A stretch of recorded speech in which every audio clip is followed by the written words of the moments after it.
Streaming. All right, everybody. Welcome to Clear Vision Wednesday. I am Claudia Mühlenweg. I am the creator of the Natural Clear Vision Method.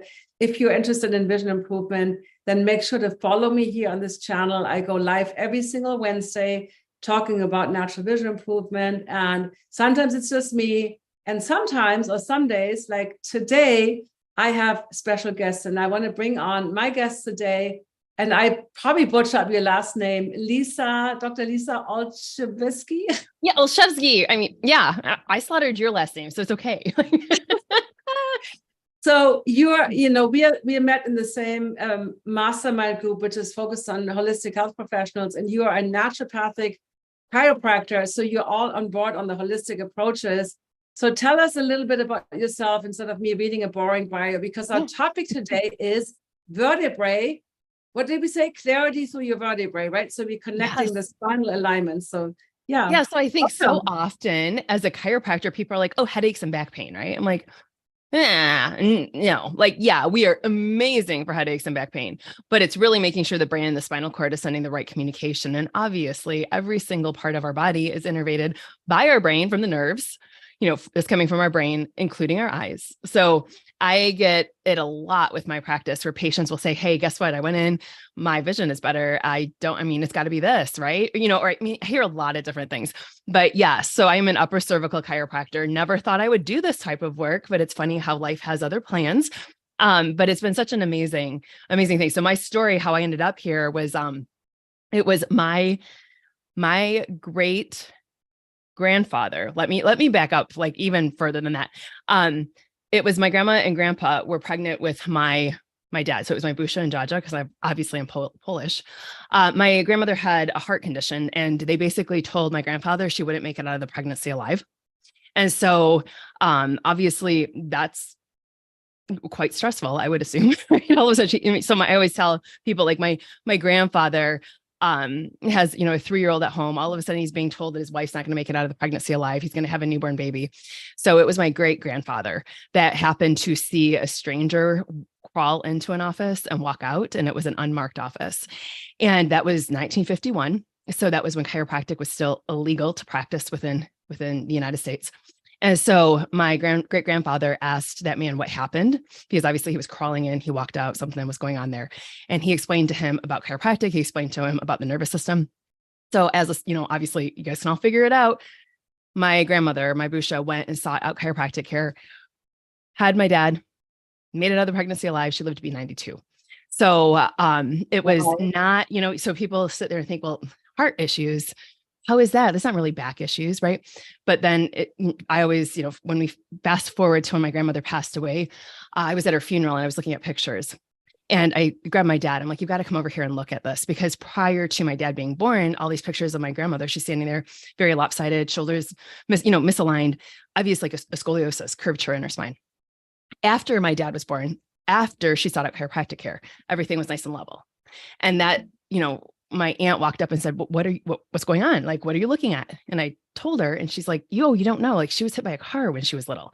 And I was like, you gotta be kidding me. So there's definitely misalignments that happen, and it can be different falls and slips and accidents and injuries.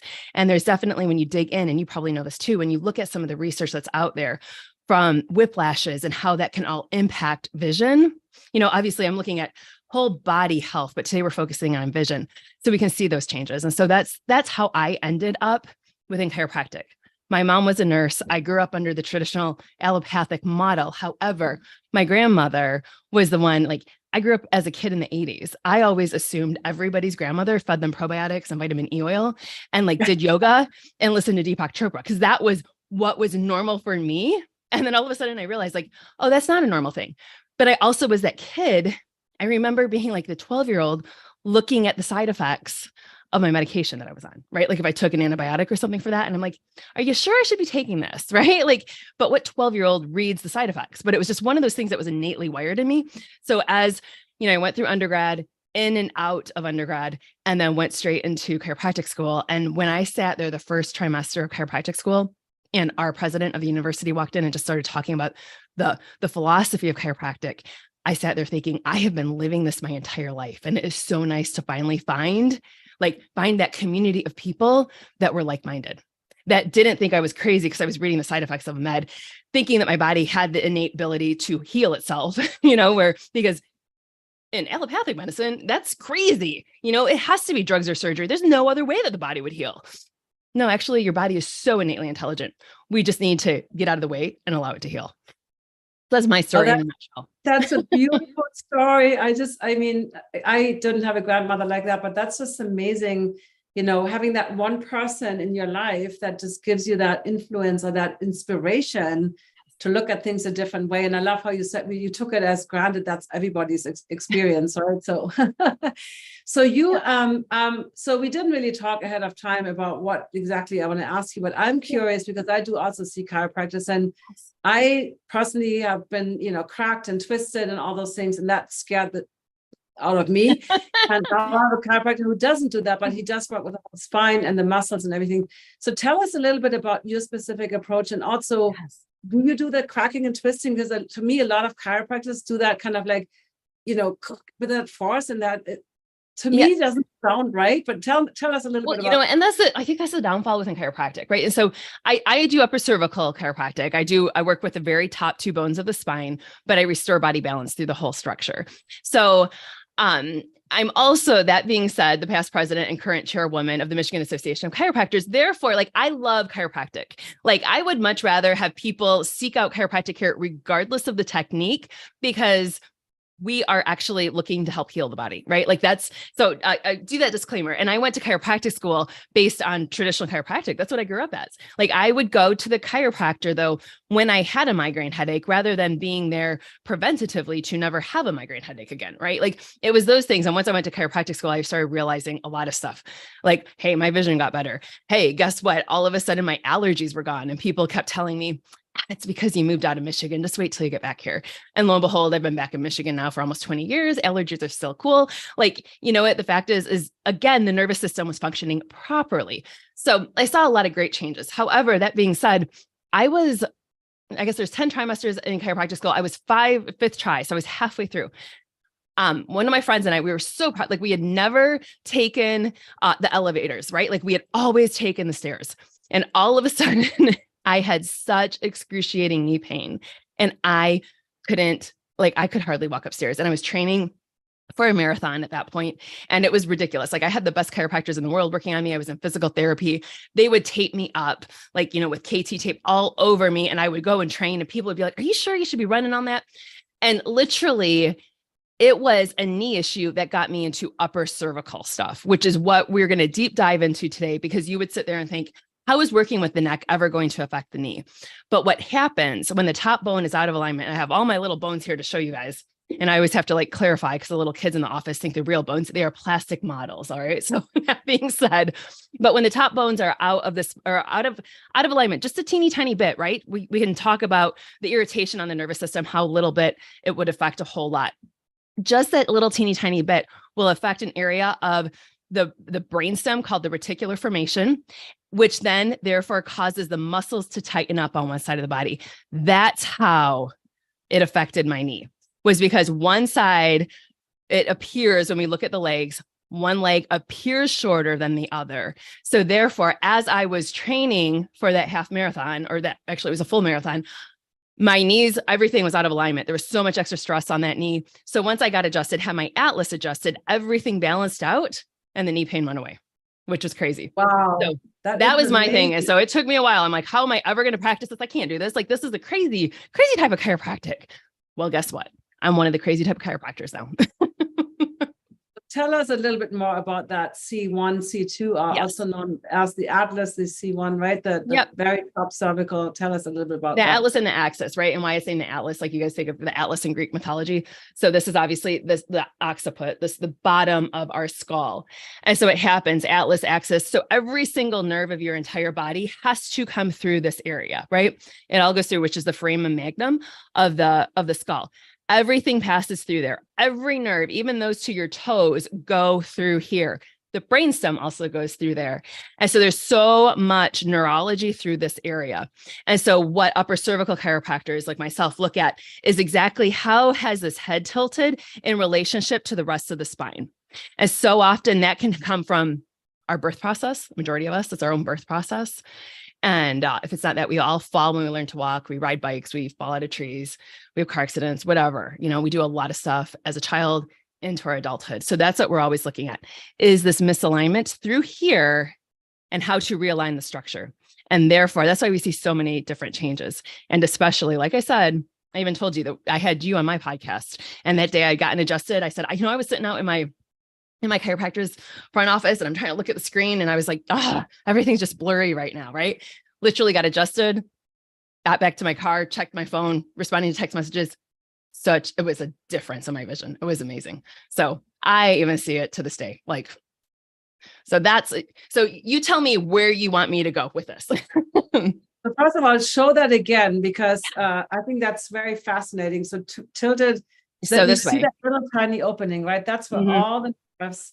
And I love that you said everything goes to that little tunnel all the way to the toes, because I do talk about how the toes, even the foot tension affects the eyes. And in my work, I go more into the myofascial structures. I don't really know much about the bones, to be honest. So that's why I think it's really interesting how, a lot of times we hear from the ground up, which is also sometimes my approach. Like if your feet or your hips are unbalanced, right, it's like a skyscraper. And then you so you're saying if the top isn't aligned, the C1, C2, that everything underneath is so the Coca Tower of Pisa, what is it called? The Leaning Tower of Pisa. Yeah. It's exactly what it is. That's on the top. All right. Yeah. And so one of the chiropractors I always worked with always said, and gosh, I don't even have a blank piece of paper here. Let me see. He's like, if you had curves you can't see that anyways, can you? If you had curves in your spine, right? Like this, that would be a really bad looking spine. He's like, think of it as a rope. The only way to straighten that rope would be to take it from the top or the bottom, right? Like if you sat there and hit this area here and here and here and here, you're never really going to truly straighten the rope. So that's the analogy that one of the chiropractors, like I said, I worked for years ago, used that analogy. And I always explain that to my patients that way too, because it is, they walk in and my shirt keeps falling this way, but my shoulders are level. But we actually have a machine in our practice. There's only about 40, some of them in the world, but it's called an anatometer. So it measures the anatomy, the posture of the anatomy, right? So we have our patients stand on this machine and it measures, I put the calipers over their hips so I can see how their hips are on level. Then I can see how their body is rotated, like if there's any pelvic rotation. And then I look to see how their body is listed. And then typically I'm looking at their ears and their head, right? I want to see how that neck is in relationship, because all of this is going to go. And so we want to help correct it all. So how I do that then is take very specific x-rays of the head and neck. So I'm looking from the side, from the front, from the top, looking down to see exactly how this atlas and axis, these top two bones, have rotated to figure out, and then I correct it back, right? So that's what we always show our patients, like, hey, this is actually where it came from, was my x-ray room. I'll show them their x-rays and I'm like, here it is. This is how your spine is. I'm looking at how this bone, this atlas has shifted this way, but I also want to see how it's rotated this direction.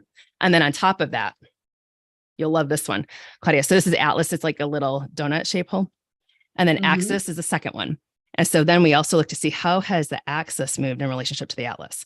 And so we want to help pull that back into alignment too. Not pull it. We adjust it. I'm not pulling the spine. So, right.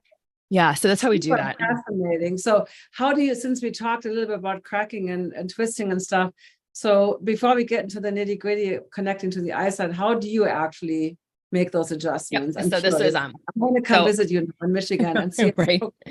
So we've got little low tables. Everything is very specific to my height. It's all based on vectors and physics and all that. So, when my high school kids come in and they're like, when will I ever use X, Y, and Z? And I'm like, just hold up.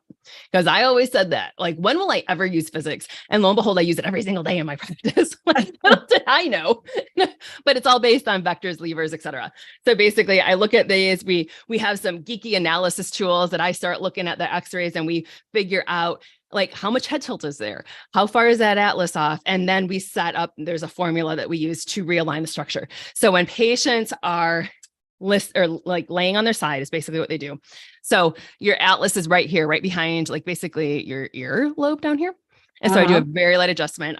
It's with my hands. I use this portion of my hand and we realign it. It's not popping, it's not cracking. And I equate it kind of like to like a light massage, because a lot of times people are like, oh, you're just like rubbing my neck. I'm like, well, I'm actually doing more than that, but it's actually a little bit more specific. I'm not just like, so that's what I do. So it's a very, very light adjustment. oftentimes people are like, really, that's it? And I'm like, I know, just trust me. And then we always recheck their posture afterwards. And that's how we know, like, that's the proof that's in the pudding, is no matter where this posture was at before, I want to make sure that the hips and everything will balance out. And how that happens is because we take that irritation off the brainstem, which then allows those muscles to relax, and we realign that structure. And so do the muscles stay relaxed? Because that's something that I find, like in my work, I do that fascia release with the massage balls. And a lot of times, like from my own, we really get into the vision in a second. But I notice, for instance, that I get tension in my jaw sometimes, and then my temples. And so I do get those, adjustments from a different person here in Los Angeles. But it's basically also, it's very mild. It's very mild. It's not like, I don't feel any twisting, like just like you said. But eventually my muscles, stress, whatever, worries, like sometimes, I notice now quickly, but in the past I wouldn't notice that muscles tense up. And then I always believe that they can also pull the bones back out of alignment. So how often would somebody need that adjustment? Or it's different for everybody, right? So I'm looking at everything structure-wise and what kind of degeneration is in the spine. And so I always tell our patients initially, sometimes we're fighting with the body, because if you've been out of alignment for decades and we put it back, it's going to be like, So we do have to retrain those muscles. I do a lot of different brain exercise also with my patients. And that's coming from like a pediatric diplomate program that I did years ago, because it was our instructor said, if you have children with certain issues, whether it was, because a lot of kids, we don't crawl, or we don't, like we scooch, and all of these things are neurological, which play a role in, and even in vision, like you understand this portion of, and so I looked at those exercises and I was like, this is great. We can give them to the kids. But what happens if I give them to our adult patients? Because so many of us didn't crawl when we walked, or, and so how is that leading to us, and what our issues are now. So I do a lot of that stuff with our patients. And then also we're going to look at it like nutrition wise. When we are under a ton of stress, our body is sucking through different nutrients, like one of them being magnesium, which will then create more muscle tension, right? So yeah, we look at a lot of different aspects that it's a really whole body wellness approach. Oh, this is so fascinating. So you have so the adjustment is like the start, but then really you need to look at and I work the same way with a holistic approach. Right. Okay, awesome. So tell us a little bit more. So is there like a direct, I'm curious, I don't even know this, but is there direct, like if the C1 is twisted to the right, whatever, like what you just showed us, is there like specific vision conditions that you can relate it to, or is it overall more refractive errors versus eye diseases? Or I'm just curious, well, I think if it's an eye disease, there's a couple different things. And in going through this, like looking at it neurology based, right? There's something called the superior cervical ganglion, sympathetic ganglion, and they lie anterior, right to the front of C1 and C1, C2, C3, like this area here, right? So if that is irritated, it can also cause other issues like extra pressure in the eyes too, right? Which is something that's a big deal.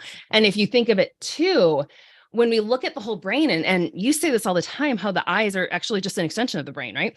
So if this is off, right, like we have cerebral spinal fluid that bathes our brain, that bathes the spinal cord. So if this is off and things can't necessarily move as effectively, we're going to see a buildup of pressure. So that's when certain things could be leading to different symptoms that all of a sudden, when you go into the doctor, they're saying X, Y, and Z diagnosis, right? But I think a lot of times when we see stuff, it's coming from the occiput by clearing this out here, right? And again, if we remember the nerves, as they come out through here, if there's any irritation to those nerves, that's when we're going to start seeing different symptoms, right? And so that's where I think a lot of the stuff, superior cervical ganglion, if this is off this way and we bring this all back, that's when all of a sudden focus is a little bit better and depth perception, etc., why we can start seeing some of those changes that way.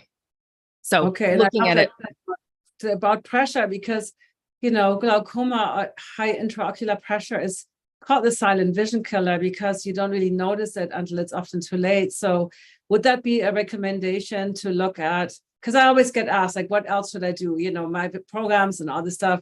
So a chiropractic adjustment, like you talked about, C1, C2 could be really upper cervical. It could be, but again, like I always tell all of our patients, you never know. We can't, but it's worth a shot, right? For sure. Or sometimes like I think of like papilledema and that type of stuff too.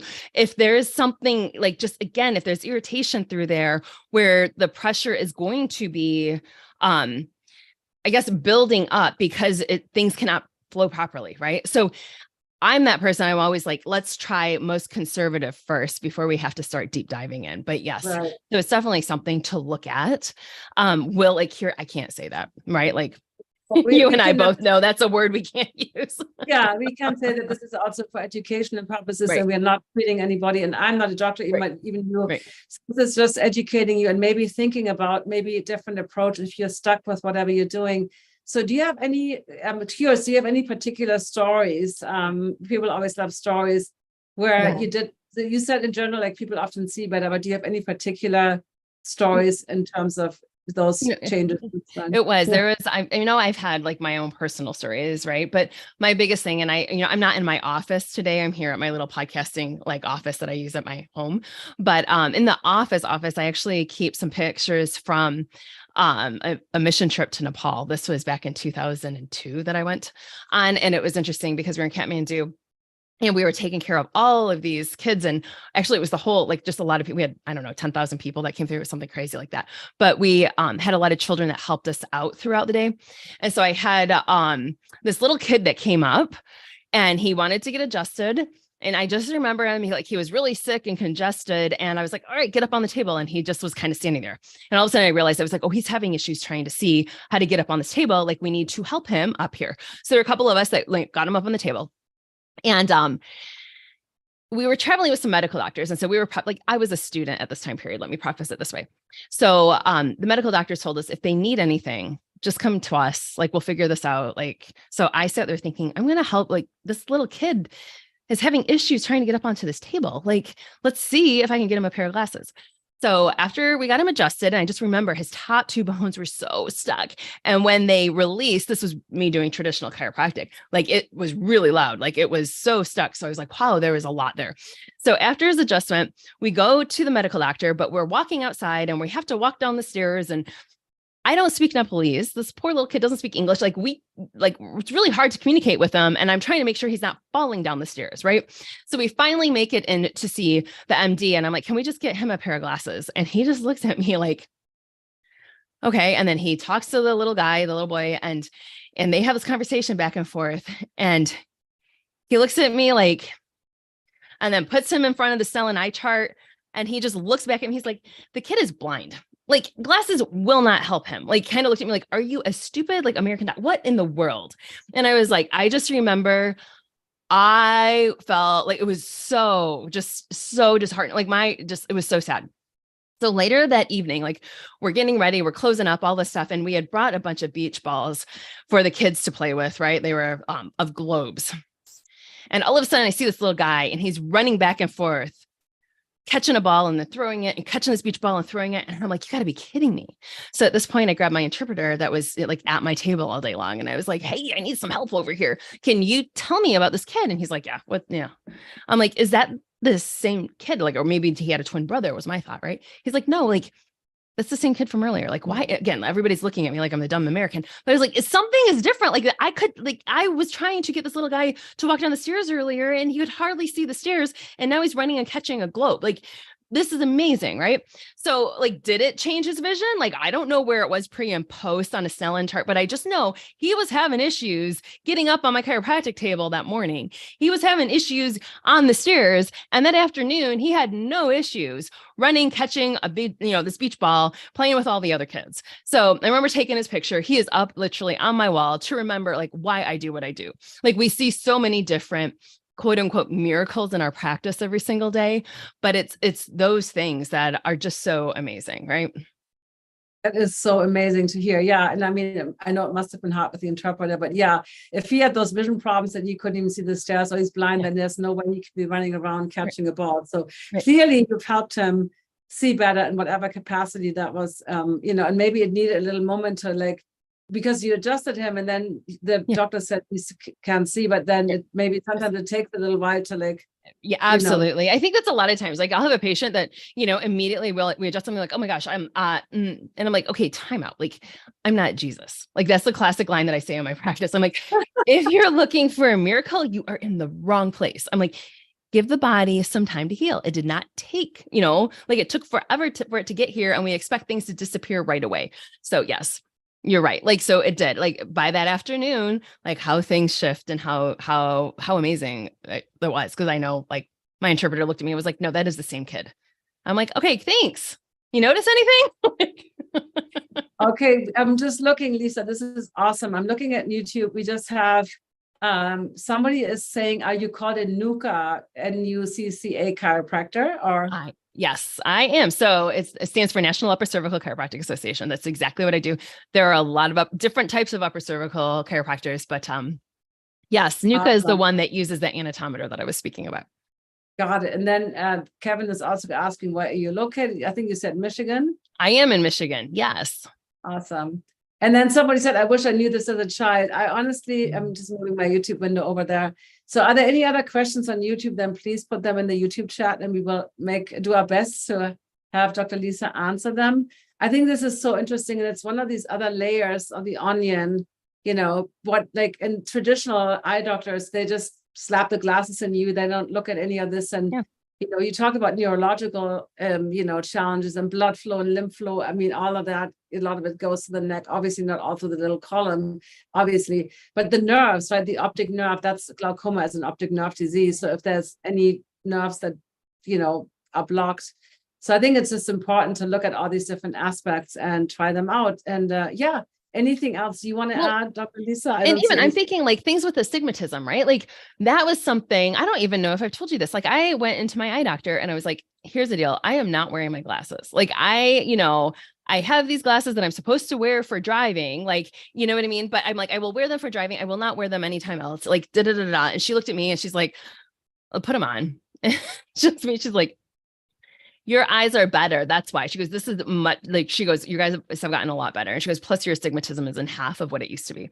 And I was like, you've got to be kidding me. So it was one of those things that she was like, what do you do again? Like, because obviously I practice what I preach, right? I do what I do to, you know, I make sure I have my own chiropractor and I do all my stuff. So that was like, for my own personal, like, I was ecstatic to realize, because I just sat there thinking like, this is ridiculous, right? Like, I'm like, I don't want these glasses anymore. And she's like, well, yeah, because they're not right for you. Wonderful. And, you know, we didn't even dive into astigmatism, but I do talk a lot about Dr. Elliot Forrest's research on posture and astigmatism, who was an optometrist. And yes, the head tilt, the head rotation, all those things will be, in most cases, I think he said something like 80-85% can actually create astigmatism. And glasses like progressives lead people to these weird head tilts and movements, or maybe an eye dominance, so they might be rotating the head. So a lot of times, or like our daily behavior, like screens, or even left-handedness, right-handedness, and how you write. So that's fascinating, because you're absolutely right. If your spine, if it's crooked and your head is not straight on, then very likely you can completely reverse an astigmatism by straightening up the head. So let me see if there's another. There is actually no, that's just other Nuka. People are loving your whatever that stood for, the cranial. So National Upper Cervical Chiropractic Association. Yes. Okay, that's a mouthful for me to remember.